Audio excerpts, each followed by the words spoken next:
Sa wakas, matapos ang 15 buwang pagdanak ng dugo sa Gaza, inanunsyo ngayong araw na nakamit na ng negotiators ang isang phased deal.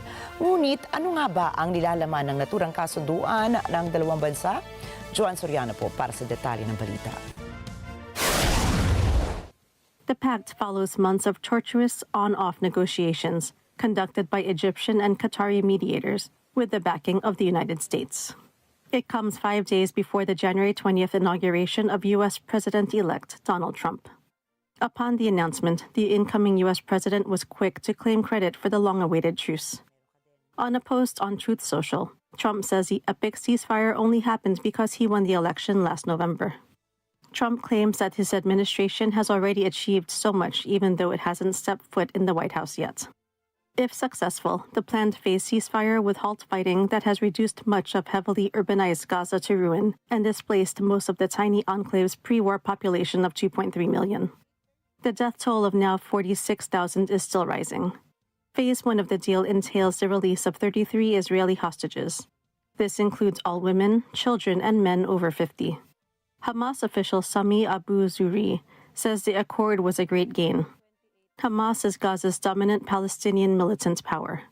Today, it says its delegation had handed mediators its approval for the ceasefire agreement and return of hostages. Meanwhile, Prime Minister Benjamin Netanyahu's office said Hamas had dropped a last-minute demand and there were still a number of unresolved items in the deal. In a statement, it says Israel hopes that the details will be closed in the evening. Program Director of the Middle East Program at the Wilson Center, Marisa Kurma, mentions how intensely the United States have been involved in the talks that began in May last year. There has been multiple rounds of intensive American diplomacy since President Biden actually announced the parameters of the ceasefire plan back in May.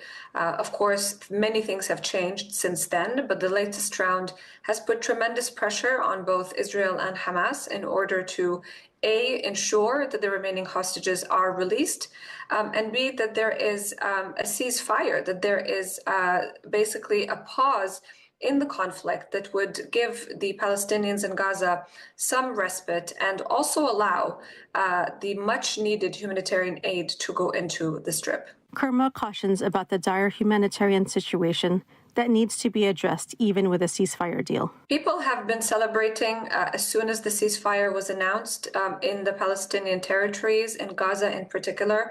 I mean, we have to be reminded of how horrific the humanitarian conditions are. 9 out of 10 Palestinians have been displaced not just once, but multiple times. And as I mentioned earlier, the humanitarian conditions are dire. And so there is a desperate need for just some peace and quiet. And the hope moving forward is that this is the first and a very critical step in that direction.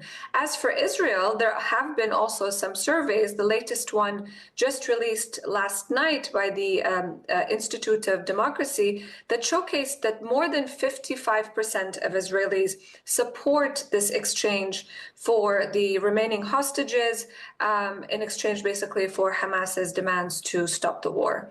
And so there will be, of course, a lot on the line in the next few months as we will see how the phases will roll out. But the most important element is that people are certainly celebrating, particularly those who have lost loved ones and the families of the hostages. Meanwhile, Mitchell says that after freeing the remaining hostages, it is of utmost importance to take the next crucial steps to attaining long-term peace between Israel and Palestine. In theory, this ceasefire deal should lead to all of the hostages in Gaza being freed, all the political prisoners held in Israeli prisons going free, and Israeli troops completely leaving Gaza so that it can be reconstructed free from occupation. That is what is supposed to happen. But after that, it is critical that this ceasefire deal lead to concrete steps to end the broader occupation of Palestinian territory so that we can have a just and lasting peace. Hassan Nahum says reaching the next phase of the deal remains to be seen. In the second stage, for a final end of the war, they will hand over the remaining hostages. But let's see if we even get to that point. We all pray that all the hostages come home. Kurma adds that both parties honoring the deal is a must if they want this milestone to move forward.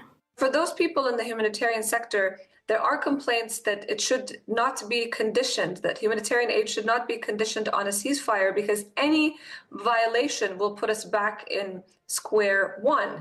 And so the international community, the United States in particular, as this transition also takes place internally in the United States between the Biden and the Trump administration, has to ensure that both sides are going to adhere to the agreement in order to move forward to the next phase and see how we can start thinking about some sort of post-war plan.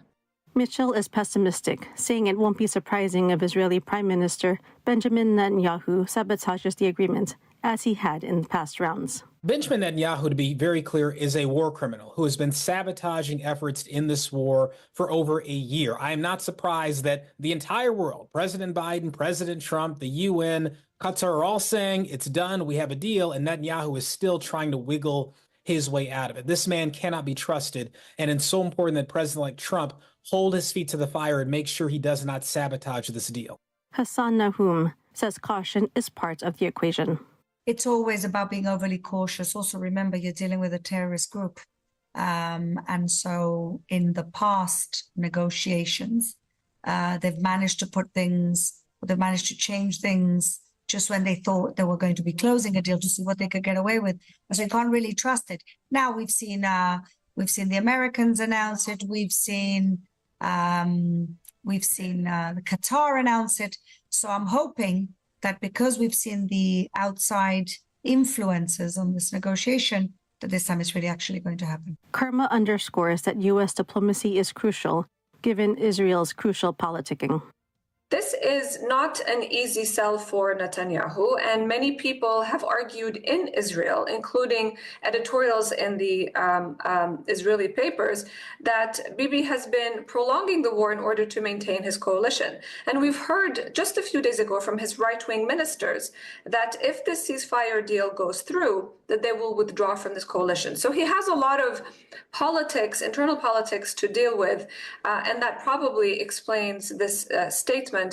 But again, U.S. diplomacy is key, and there has to be pressure on both sides to ensure that this ceasefire, as agreed to, will move forward. On October 7, 2023, Israeli troops invaded Gaza after Hamas-led gunmen broke through security barriers and burst into Israeli border area communities. It killed 1,200 soldiers and civilians and abducted over 250 foreign and Israeli hostages. In retaliation, Israel's air and ground war in Gaza has since killed over 46,000 people. At present, hundreds of thousands of displaced people struggle through the winter cold in tents and makeshift shelters. Joanne Soriano for Matanang Agala International. Trusted, connected, on point.